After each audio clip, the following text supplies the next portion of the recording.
Hey, OWN family, it's Dr. Stacii Jae Johnson from OWN's Put a Ring on It, and you are watching OWN's 20 Questions.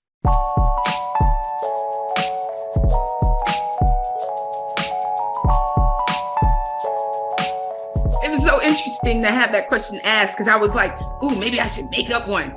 But no, I've never had a nickname. Now, I can tell you that people will shorten my name to Stace, and I hate it. That's what I can do. Like, no, it's Stacii. That's Tacii. Stacii, not Stace. I can honestly say that to my teenage self, my teenage years were kind of lit, y'all. I mean, I was co-captain of the Pom-Pom Squad, vice president of student council. I was Miss Central of my school. So I can't say I wouldn't change or give myself any advice because I was lit my whole high school, junior high.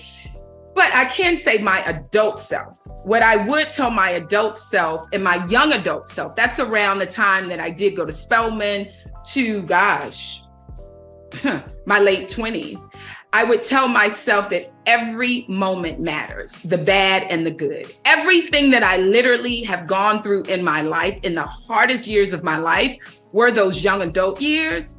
As I look back at 52 now, everything mattered. Every heartache, every tear, every disappointment, everything I didn't get, everything matters. So as you're going through life and you're in that age where you're second guessing yourself, where you're like, God, why does that always have to happen to me? The reason it has to happen like that is because one day you will look back and go, wow, every time it happened, it all makes sense now. So that's what I would tell my young adult self.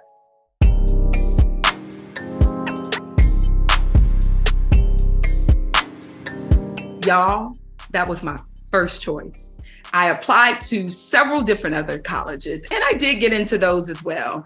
But Spelman, just the history of my alma mater, I get chills thinking about it. I entered Spelman as a political science major. Let me just be totally honest, because my mother would not let me major in what I wanted. Like I take all these drama classes when I'm young. I take these dance classes, these modern dance classes, you know, and I get to Spelman and my mother's like, oh no, you're going to be an attorney. I'm going to be like, what? I thought I was, I mean, that's not what we've been planning for, lady. But, you know, my mother said that is the only way I would go, is if she was paying for it, okay? I would have to major in political science. And that's what I did for the first 2 years. My third year, I told her I didn't want to continue majoring and, you know, going on this thing of being a attorney. And she said, no, she wasn't going to pay for it. Wow, you guys are getting the real. I've never told this story. She said, no, she wasn't going to pay for me to go to Spelman and major in drama. So I was like, well, okay, I'm going to then leave Spelman. So I left Spelman. I auditioned for a very prestigious acting academy called the American Academy of Dramatic Art in Pasadena, California. Of course I got in. Y'all know me. Yes, I got in. And I went there and I stayed at my Aunt Bernice's house, right? And who lives in California on Vineyard. So I stayed with her, but then just things started happening with the family and I ended up moving 9 places in my first year. And I can tell you all, that was some of the hard, that's why I said my young adult life was really more tumultuous than my, you know, my high school life. But I lived 9 places in literally the first year of the American Academy of Dramatic Art. And I can tell you at the end of that first year, you have to be invited back for the second year. And of course I got invited back, but I felt like I left something undone. You know, I felt like I'd proven myself to my mom, because she'd even had a conversation like, wow, I did not know you were just going to leave Spelman. And I was like, yeah, because I want to spend my life doing something that I really enjoy. And you raised me, I've been doing theater and dance and all of that. So now it's like, no, now you got to go be serious and be not saying that acting isn't serious, but it wasn't anything that I was raised in.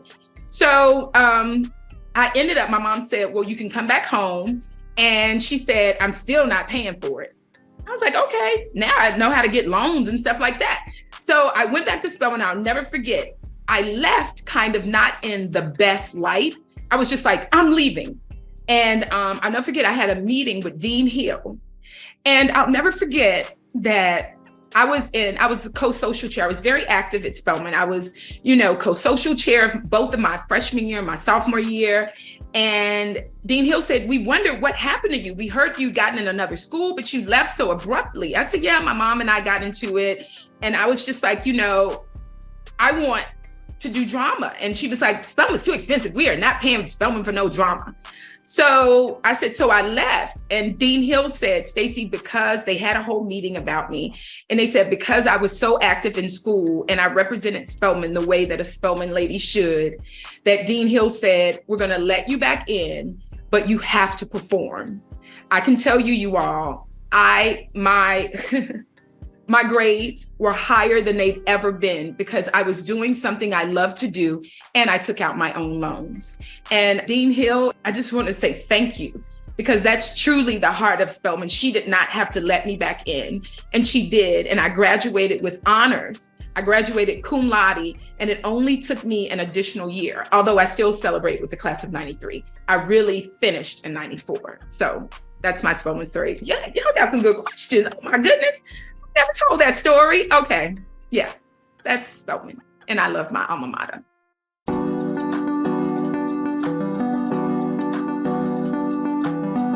Yes. Oh my gosh. So I was Peaches in A Thin Line Between Love and Hate.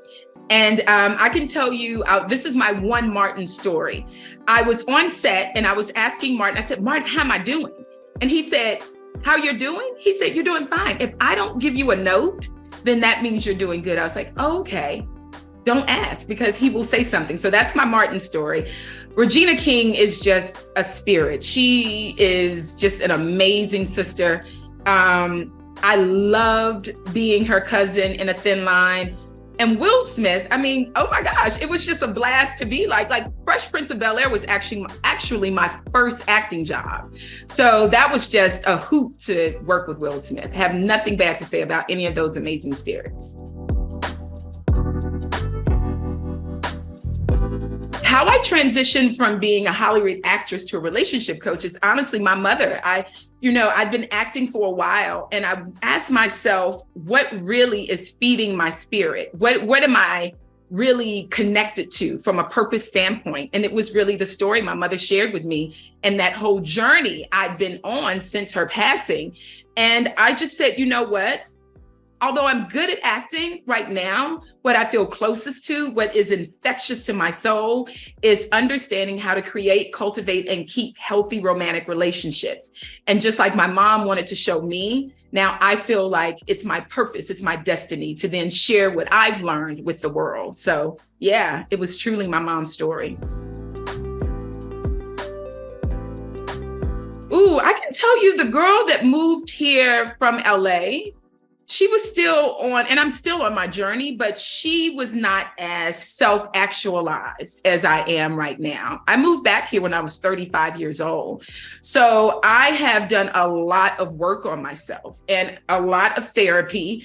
And I read, I'm a wordsmith, so I love words. So the woman I am today is way different than I was when I was 35. I can tell you that I truly love who I am today. Like no one could take me out of that love. And I can tell you when I moved from LA, I could not say the same thing. I absolutely couldn't.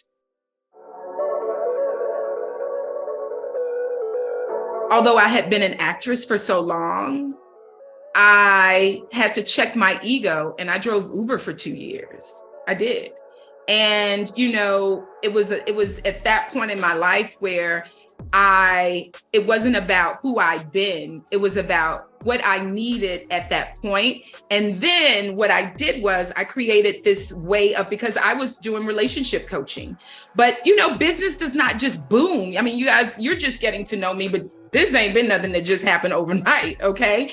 So I had to drive Uber. But then what I said was, because, I'm a big God girl. I said, okay, God, if we're going to be in this Uber, then it has to attach to my purpose. And I created this book that I haven't written, but it's in my phone. And it was about a woman who used to be an actress who now is driving Uber, talking to all these people about love.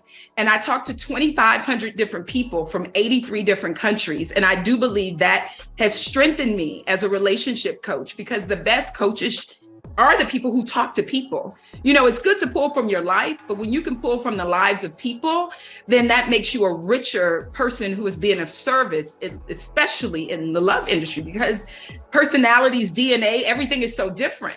So for me, you know, really driving Uber for them 2 years, I'm the most proudest of myself, because I allowed myself to do something that I totally needed. And I checked that ego at the door and was like, girl, honey, we can make our own time with Uber. We don't have to sit in front of no desk, because if we don't want to, and we can still build this passion, build what was then just a passion, but so that I could build it into a business.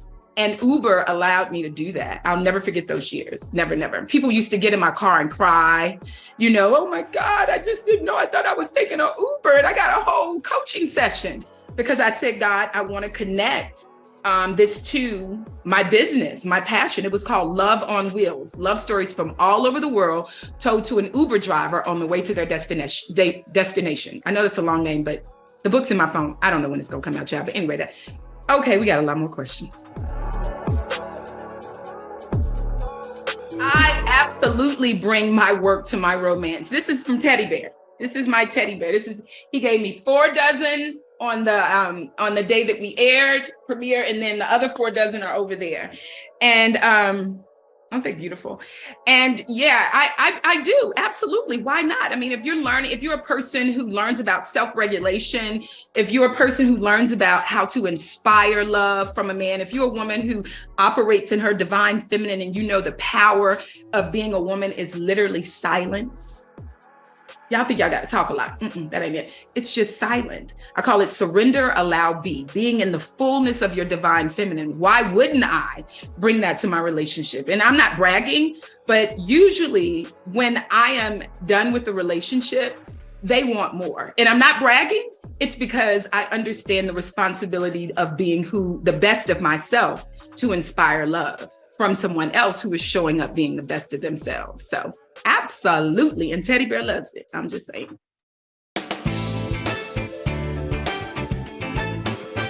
I believe that this season of Put a Ring on It will reveal about me, that spades are spades, clubs are clubs, and a diamond can't be a club, and a spade can't be a diamond. If I hear it, I'm going to call it. That's just who I am.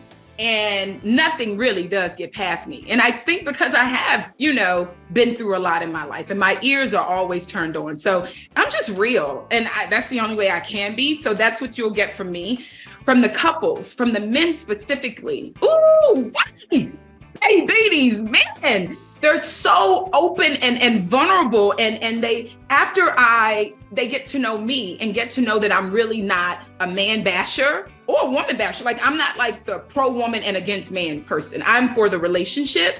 What I love about these men is after I gain their trust, they show their hearts.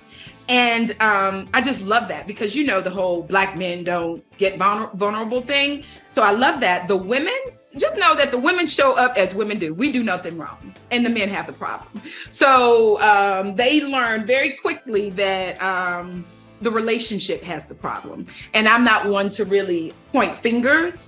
I love being a woman, but just because I'm a woman don't mean I won't check you. I'm just saying.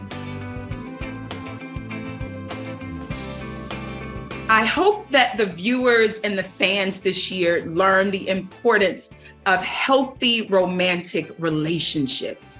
It's not just about being in a relationship.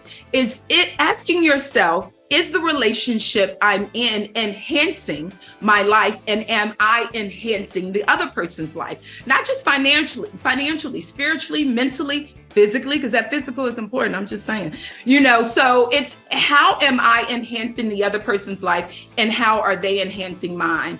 And also having the courage to ask the hard questions, knowing that you can never lose. You can gain everything by asking the hard questions.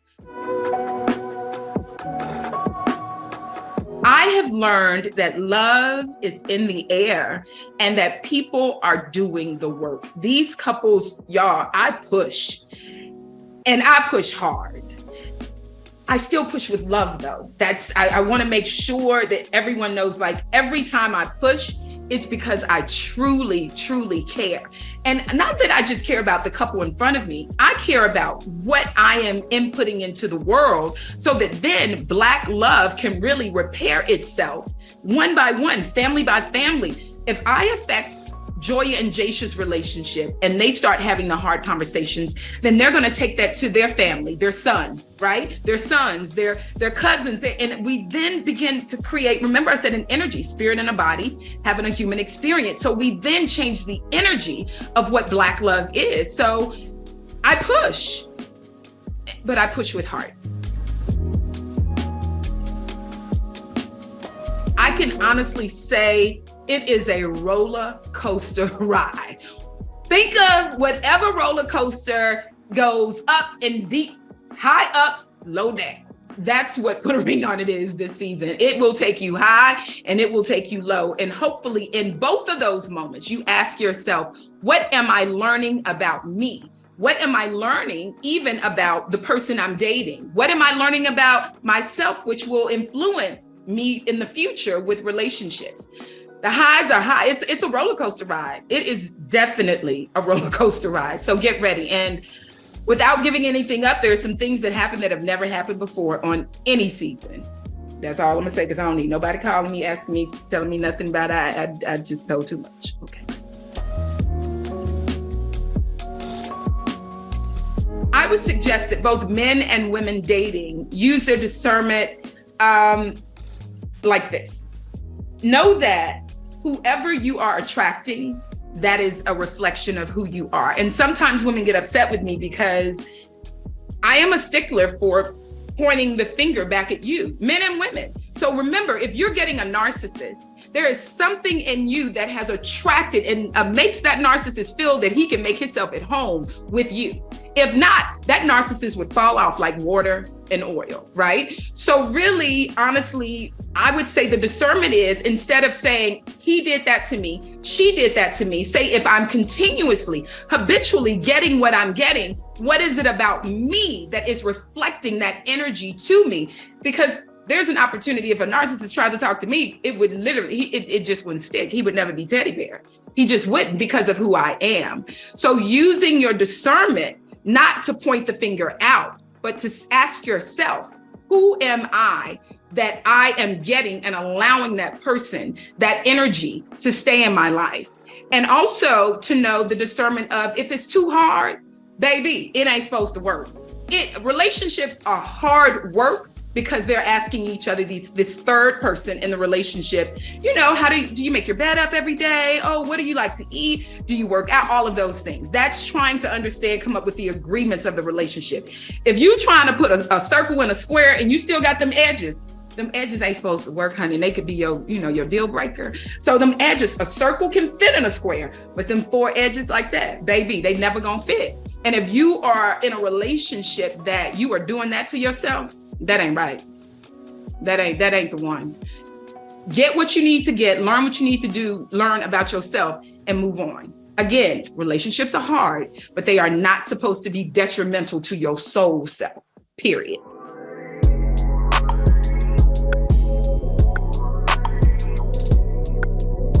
The advice I would give singles dating right now is to, you're busy, you're doing your career, maybe you're a single mom, maybe you're a single dad. I would say live and build a vibrant life for yourself, and make sure, I don't know if you all know, the heart pumps blood to itself first. You see what I'm saying? The heart, Google it, pumps blood to itself first. So as you are dating and doing those things and building this career and all of this, and you're putting out all of that energy, make sure you turn yourself back around to yourself and pump some blood to yourself and build a vibrant life. Life is more than going to work and coming home when you're single. Nobody wants to ride in on a white horse and change your life if you're boring. Go out and get some things that you enjoy doing by yourself or with friends if you want. But I say don't wait on them friends, child. If you want to learn how to paint, take a painting class. If you want to learn how to horseback ride, ride, go somewhere and learn how to horseback ride. If you want to do staycations, take yourself to hotels. If you want to read more and take yourself and go to picnics, and don't be waiting on somebody else to do that. Do it for yourself. Build a vibrant life as a single so that then when the person comes in, again, they're enhancing your life and you're enhancing theirs. But nobody is riding on a white horse to make life exciting for you just when you now partner with somebody.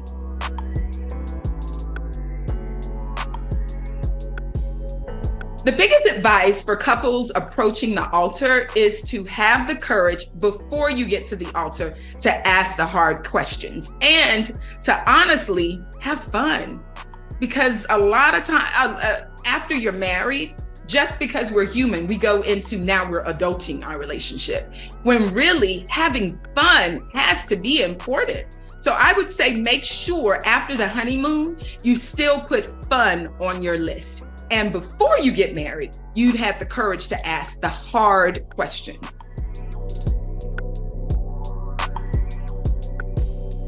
The biggest advice I would give to newlywed couples is to make sure as a couple, you still keep a piece of yourself.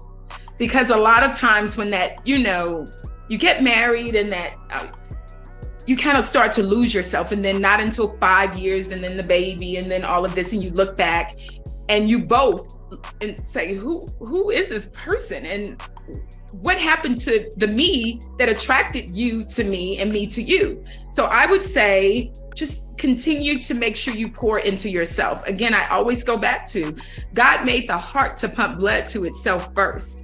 The only way you can be in a healthy romantic relationship is to always start with self. It's nothing wrong with being selfish with what you need to provide yourself. Nobody is responsible for that outside of you. So just don't forget yourself, newlyweds.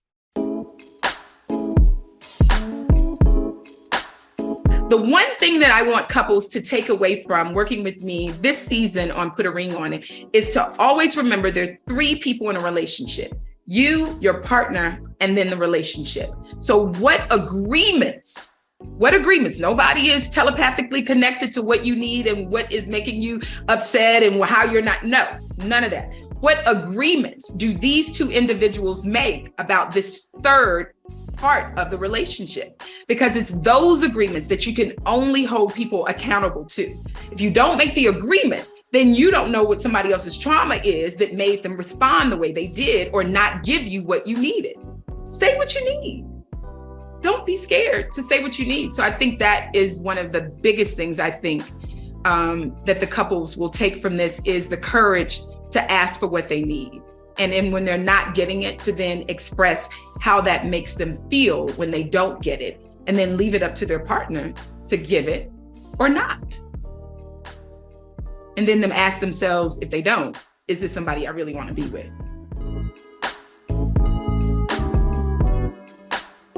I would say my favorite part to this season of Putting a Ring on It, because I am so, you hear about Black men are not vulnerable and they don't show their feelings, is knowing that these gentlemen they trusted me enough to be vulnerable. And I really believe a lot of them forgot the cameras were there because it was really more about their breakthrough than anything. So I would say, because that stigma with Black men, it kind of is what it is. These men were really open and available for change. Yeah. Whether it's with the women that they come on the show with or not. And I'm just going to leave that there.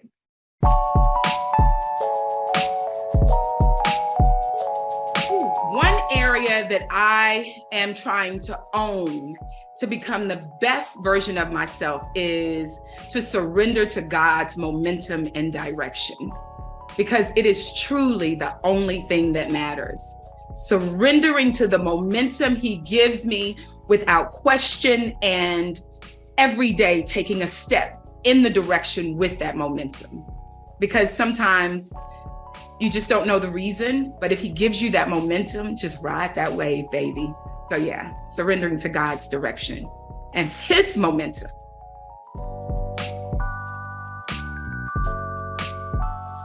This is like my heart song. So it's We Are Family. Hey, y'all. I got all my sisters with me. Everyone can see we're together as we walk on by. Hey, I don't know the words. I'm known for of a feather. I will tell no lie. Oh, all of the people around us, they say, can we be that? Okay, yeah, that's it. Ooh, just let me breathe for the record. I don't know if that's words. I don't know. We're giving love as a family does. We are family.